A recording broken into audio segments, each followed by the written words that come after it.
আজ আমি তোমাদের সাথে শেয়ার করব ফ্যাসা মাছ বা বড় চোখ মাছ। তোমরা কে কী নামে এই মাছটাকে জানো বা চেনো অবশ্যই কিন্তু আমাকে কমেন্টে জানাবে। তো এই মাছের রেসিপি আমি তোমাদের সাথে শেয়ার করব, একটু অন্যরকমভাবে তৈরি করছি এই মাছের আজকে এই রেসিপি। মাছটা দেখতেই পাচ্ছি একটু ছোট, তার জন্য কিন্তু কোনোরকমভাবে আমি পিস বার করিনি, গোটাই রেখেছি। এই মাছ কিন্তু এরকম সাইজে হলে ঝোল বলো, ঝাল বলো বা ভাজা, দুটোই সব রকমভাবেই কিন্তু এই মাছটা খেতে বেশ ভালো লাগে। তো মাছটা একটু ছোটো বলে কোনোরকমভাবে আমি এখানে পিস বার করিনি, আমি গোটাই রেখে দিয়েছি। আর এখানে আমি নুন হলুদ মাখিয়ে মাছটাকে কিন্তু ভেজে নেব। মাছটা যখন এখানে ভাজা হচ্ছে, এখানে কিন্তু আমি আলু আর কুমড়ো আমি কেটে নিয়েছি। দেখো লম্বাভাবে কিন্তু কেটে নিয়েছি আলু কুমড়ো। আমি কিন্তু আজকের রেসিপিটা আলু আর কুমড়ো দিয়ে তৈরি করছি, একটু অন্যরকমভাবে করেছি আজকের এই রেসিপি। তো সবজি সবসময় একই রকম কিন্তু হলে ভালো লাগে, তাই কিন্তু একই রকমভাবে সব রকমের সবজি কিন্তু এখানে মানে আলু আর কুমড়ো দুটো দিয়ে আমি করব সবজি, তাই একই রকমভাবে সাইজে কিন্তু আমি কেটেছি। আর এখানে কিন্তু মাছ কিন্তু ভাজা হয়ে গেছে, আর মাছের যখন ভাজা হয়ে যাবে মাছটাকে তুলে নিয়ে মাছের তেলেতেই কিন্তু আমি এখানে দিয়ে দেব আলু আর কুমড়ো। আলু কুমড়োটাকে আমি ভেজে নিচ্ছি মাছের তেলেই সামান্য পরিমাণে নুন দিয়ে।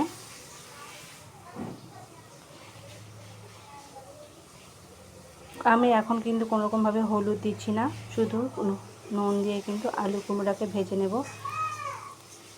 তো বন্ধুরা, তোমাদের কাছে কিন্তু আমার একটা অনুরোধ যে প্লিজ বন্ধুরা, তোমরা প্লিজ আমার পুরো ভিডিওটা দেখো, দেখে তোমরা লাইক শেয়ার কমেন্ট করো। নতুন যারা বন্ধু আছে তাদের কাছে অনুরোধ যে বন্ধু প্লিজ আমার পুরো ভিডিওটা দেখো, দেখে তোমরা ছোট্ট একটা লাইক আর সাবস্ক্রাইব করে আমার চ্যানেলটাকে আমার পাশে থেকো। তোমরা আমার পাশে থাকলে জীবনে চলাপথে একটু সবাই নতুন নতুন ভিডিও বানাবার প্রেরণা জাগে। আর আমরা এখানে যে উদ্দেশ্য নিয়ে নিয়েছি সেই উদ্দেশ্যে তাহলে কিন্তু সফল হতে পারি। তাই বলছি কেউ কার হাত না ছেড়ে চলো আমরা একে অপরের হাত ধরে পথ চলি, তাহলে আমরা আমাদের উদ্দেশ্যে ঠিক সফল হব।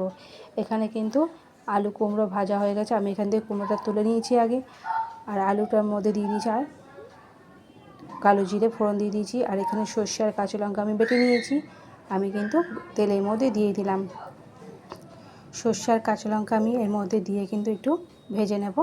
তারপর দিয়ে দেবো বাকি একে একে মশলাগুলো। বাকি এখানে মশলা বলতে আমি এখানে দিচ্ছি আদা বাটা, আর দিচ্ছি এর মধ্যে আমি কুমড়ো যেহেতু দিচ্ছি তার জন্য কিন্তু এখানে আমি রসুনটা দিইনি, এখানে আমি আদা দিয়েই করছি, কিন্তু খেতে কিন্তু খুবই ভালো হয়েছিল। আর দিচ্ছি এখানে টমেটো বাটা।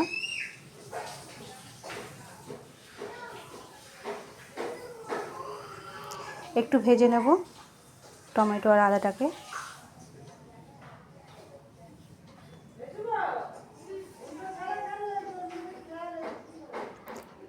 একটু যখন ভাজা হয়ে গেছে তখন আমি এর মধ্যে দিয়ে দিয়েছি 1 চামচ নুন, বড় চামচে 1 চামচ নুন দিয়েছি। আর দিয়েছি এর মধ্যে ছোটো চামচে 1 চামচ হলুদ, আর এখানে 1.5 চামচ দিয়েছি জিরে গুঁড়ো। সব কিছু দিয়ে কিন্তু আমি ভালো করে কিন্তু একটু ভেজে নেব।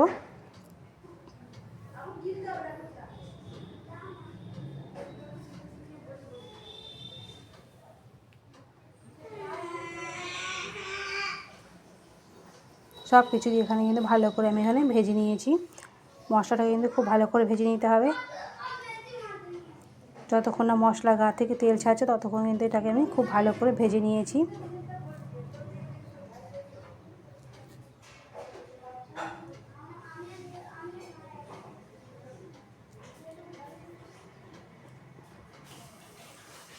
এই মাছটা কিন্তু খেতে খুব ভালো লাগে, এই ফ্যাসা মাছ বা বড় চোখ মাছ।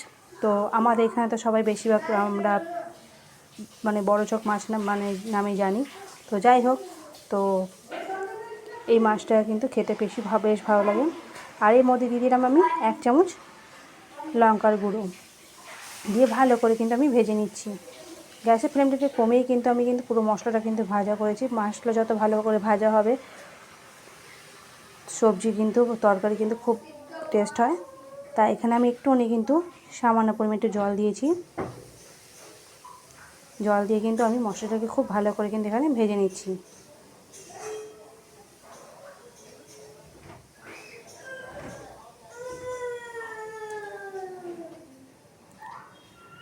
মশলাটা যখন ভালোভাবে ভাজা হয়ে যাবে তখন আমি কিন্তু এর মধ্যে দিয়ে দেব আমি যে মশলা করেছিলাম, সেই যে মশলা ধোয়ার যে বাটিটা ছিল সেই বাটি ধোয়া জল।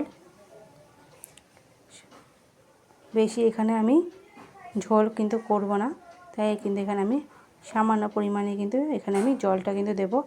বেশি কিন্তু ঝোল বা ঝাল মানে ঝোল ভালো লাগে না, তাই কিন্তু আমি এখানে অল্পই কিন্তু জলটা দিচ্ছি। জল দিয়ে ভালো করে এটা ঝোলটাকে আমি ফুটিয়ে নেব। তারপর এর মধ্যে দিয়ে দিচ্ছি আমি কুমড়োটা কিন্তু ভাজা ছিল, তাই কিন্তু সবার লাস্টে দিচ্ছি। আগে দিলে কিন্তু কুমড়োটা গলে যেত, তাই আমি পরে দিলাম। কুমড়োটা দিয়ে একটু ফুটিয়ে নেব ভালো করে। যখন আর একটু ভালো করে ফুটে আসবে তখন আমি এর মধ্যে দিয়ে দিচ্ছি ধনেপাতা কুচি, একটু দিয়ে দিলাম ওপর দিয়ে। এবার আমি দিয়ে দেব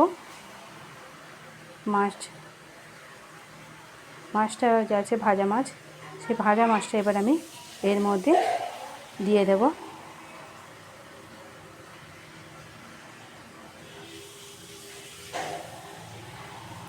ভাজা মাছটা দিয়ে কিন্তু ভালো করে কিন্তু আমি সব কটা মাছ আমি এর মধ্যে দিয়ে দিচ্ছি একে একে, আর এভাবে কিন্তু আমি করে দেবো। তো আজকের আমার এই ফ্যাসা মাছের রেসিপি তোমাদের কীরকম লাগলো তোমরা কিন্তু অবশ্যই জানাবে কমেন্টে।